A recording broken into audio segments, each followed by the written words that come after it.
আসসালামু আলাইকুম এভরিওয়ান, কেমন আছেন আপনারা সবাই? আশা করছি যে যেখানে আছেন ভালো আছেন অ্যান্ড সুস্থ আছেন। আর আমি আলহামদুলিল্লাহ ভালো আছি।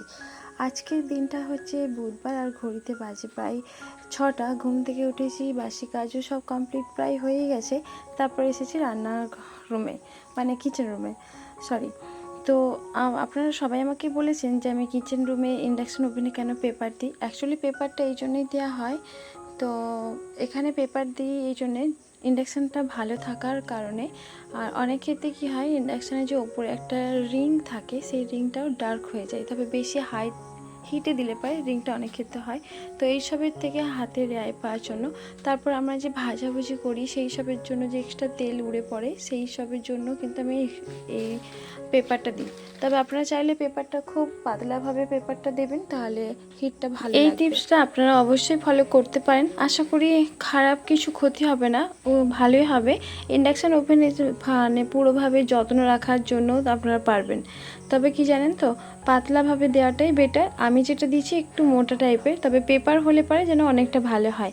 আর এই যে দেখতে পাচ্ছেন আমি বেরিয়ে পড়েছি, আর অনেকগুলোই প্রায় কাজ বাকি ছিল, অনেকগুলো কাজই প্রায় বাকি ছিল। তো সেই জন্য আপনাদের ভাইয়াকেও বলেছিলাম যে আমাকে এবার নিয়ে যেতে হবে, তবে আপনাদের ভাইয়া বলছিল যে গরমটা কাটুক, ওখানে যেতে গেলে সেই বেলা হয়ে যায়। প্রায় কটকটে রোদ এই সময়টা, একটা থেকে মানে এর আগে হয় না। এটা হচ্ছে আমরা বেরিয়েছিলাম 12টা মানেই তো বিশাল টেম্পারেচার রোদের। তারপরও গিয়ে মানে যাওয়া লেগেছে। আর এটা দেখতে পাচ্ছেন, এটা হয়তো আমাদের ইন্ডিয়ান আপু যারা আছো, ভাইয়ারা আছো, তারা তো দেখে হয়তো চিনতে পারছো। আর যারা হচ্ছে আমাদের বাংলাদেশি আপু ভাইয়ারা আছো, এটা হচ্ছে আমাদের হুগলি সেতু।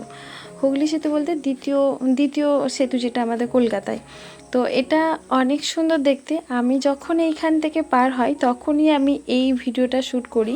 তবে আপনাদের সাথে কিছু কিছু অংশ যেটা আমার ভালো লেগেছে তোলার চেষ্টা করছি। তবে কি জানেন তো, প্রায় অনেক দিনই পর আপনাদের ভাইয়ের সাথে কলকাতায় যাচ্ছি।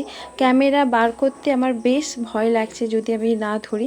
রিসেন্ট আমাদের বাড়িতে একজন আপামনি এই মোটরসাইকেল জার্নিতেই উনি আমাদের হারিয়ে চলে গেছে মানে দুর্ঘটনায়। বলতে গিয়ে আমার কথাটা হয়তো আটকে যাচ্ছে, যাই হোক। তো সেখান থেকে ফেরার পথে আমি এটা তালকুয়ো নিয়ে নিই, খুব পছন্দের একটা খাবার। প্রায় 1 বছর পর বোধহয় উঠছে, আর কি দামও বেড়ে গেছে।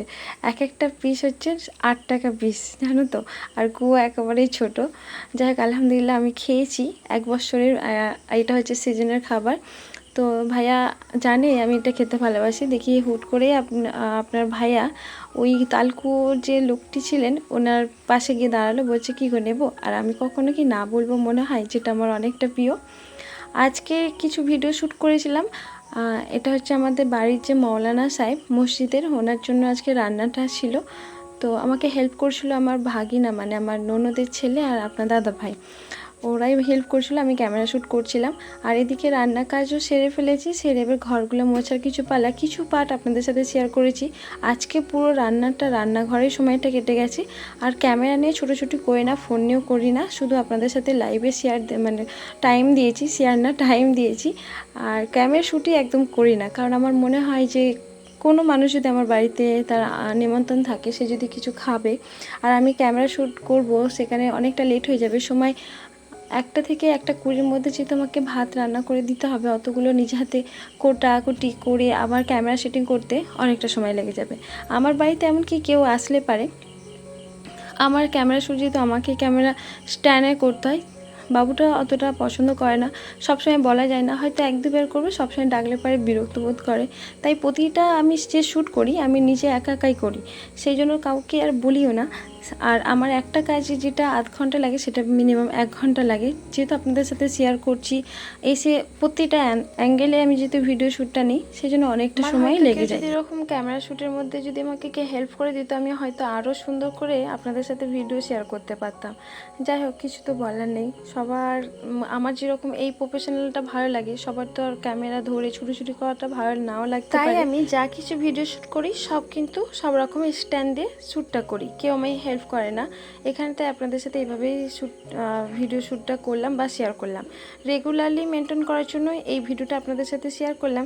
প্লিজ আপনারা একটু লাইক দিয়ে কমেন্ট করে পাশে থাকবেন। আর একটা রিকোয়েস্ট, আপনারা অবশ্যই শেষ পর্যন্ত দেখে একটা গঠনমূলক কমেন্ট করবেন। আমি কিন্তু আপনাদের কমেন্ট ধরে ধরে আপনার ফ্যামিলিতে, আপনার পরিবারে পৌঁছে যাই সাপোর্ট করার জন্য। আপনাদের কাছে এই আশা তো করতেই পারি। সবাই ভালো থাকবেন, সুস্থ থাকবেন। আল্লাহ হাফেজ।